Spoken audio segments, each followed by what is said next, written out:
My family has always been outdoorsy. My husband and I have loved taking our kids and enjoying the outdoors with them as well. And we continued my family's tradition of taking the family every year to Acadia National Park in Maine on Mount Desert Island.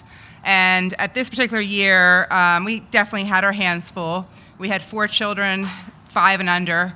Emily had just turned 5, and Tori was 3.5. Aaron, who's sort of the center of this story, was not quite 2, and then we had a 4-month-old Mitchell. And just because we had 4 small children, we had been training them from the beginning that they were going to be good hikers. So the 2 girls already had hiking boots. They had had many hiking experiences in Maine. They had their own little camelbacks they would go on. So Chris and I had planned the trip that day. We didn't go on shorter hikes because of the kids. We didn't go on less hard hikes because of the kids. We just would take our time. So this 4 miles in Acadia would probably have taken us maybe 3 to 4 hours. The first part of the trail was actually the hardest. It was no elevation change at all. It was basically, in Maine, everything's boulders. So we were hiking a pretty flat section, but it was a boulder field along this beautiful mountain lake, up and down, up and down. The kids scramble it beautifully. Chris, at that point, had the toddler, Aaron, on his back, and I had the 4-month-old on my back, in the front of me. And that stretch took us quite a while, and the girls would stop, and they'd play in the water a little bit, but they scrambled. And then we got to the end. Now, the next section was probably the easiest section. You enter this almost magical forest. It's pine trees, and the carpet of the forest is just thick pine needles and moss, so it actually feels spongy when you're walking on it.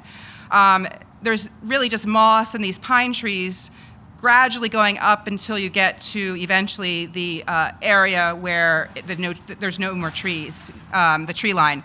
But during that stretch, some of the boulders that have been pushed down the hill during the glacier period get stuck there. You have the glacier field down by the lake, and you have scattered big boulders of granite as you're hiking. Aaron, the toddler, was starting to get a little fussy. He wanted his mommy, and we couldn't keep him happy. So now that we're done the tough part of the trail, we swapped. I got the toddler on my back, Chris got the little infant in the front, the girls are still hiking, and we continue on through now, which is the easy section. What's not easy about it is the pine needles are pretty thick, and somehow underneath those pine needles was a big root that grabbed my foot. And I fell forward, and luckily most of it is lovely soft pine needles. Unfortunately, Aaron's head hit one of those very large boulders that on the side of the trail. A huge thump. Chris and the girls are up ahead, and they spin and look at me, and I'm kind of trying to scramble to get him off my back to assess him. By the time they get back to me, he's screaming, and he has an abrasion from his forehead down to his chin. His eyes already swollen shut. He's got a chipped tooth. His lip is swollen and cut. He looks horrible. He looks bad because my 5-year-old is sobbing. He was my favorite brother. So she really had it pretty much figured out what was going to happen from here on out. So Chris and I try our best to be calm parents. We assess him, and then we try to figure out, in the situation, what are we going to do? What's the best course of action? Now, if we had turned around to go back to the car, that boulder field was pretty slow going. And even though we had more miles in front of us, it actually was probably easier miles. We had to get to the top of the hill, but then the trek down was actually pretty easy. So we decided there's no cell phones at this point, and even if there was, there's no cell phone service in Acadia. So we were going to just have to plow ahead. So we put him back in the backpack, tell the girls, who have now sort of calmed down, that we're going to kind of walk pretty fast through here, and we continue the hike up. And we both feel sick to our stomach. We're not sure how injured he is. He looks terrible. But pretty soon, he starts singing and eating goldfish crackers. So he looks disgusting, but he's pretty much himself. And so we're pushing these little girls pretty fast up this mountain, and we finally get to the top.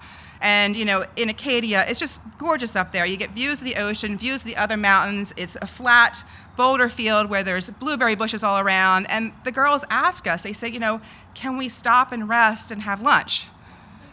And, Aaron's hungry, and he's eating goldfish crackers, so we stop.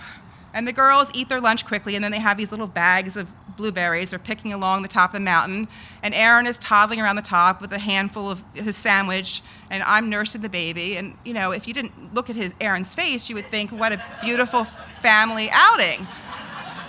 And luckily, nobody had seen us up to this point. But that changed. So this husband and wife that were just a tiny bit older than us kind of creep up the top of this mountain. And you can see the conversation they're having. We can't hear it, but she's like pushing her husband toward us. And Chris and I are trying not to give eye contact with them at this time. Like, we're fine, we're fine. So the husband comes over and he introduces himself and he's like, I see that your son is injured. And we're like, yeah, I think he's okay. Like, he's like, well, did he lose consciousness? No, he didn't. Has he vomited? No, he hasn't.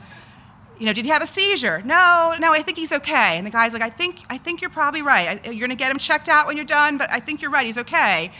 And we're like, yeah, and so we start talking to the guy, and we hadn't said it up front because it's a little obnoxious, but we're like, we appreciate it was so nice of you to come talk to us, but actually, I'm a pediatrician. I'm working at a trauma center this year, and my husband, he's actually in his 7th year of neurosurgical residency.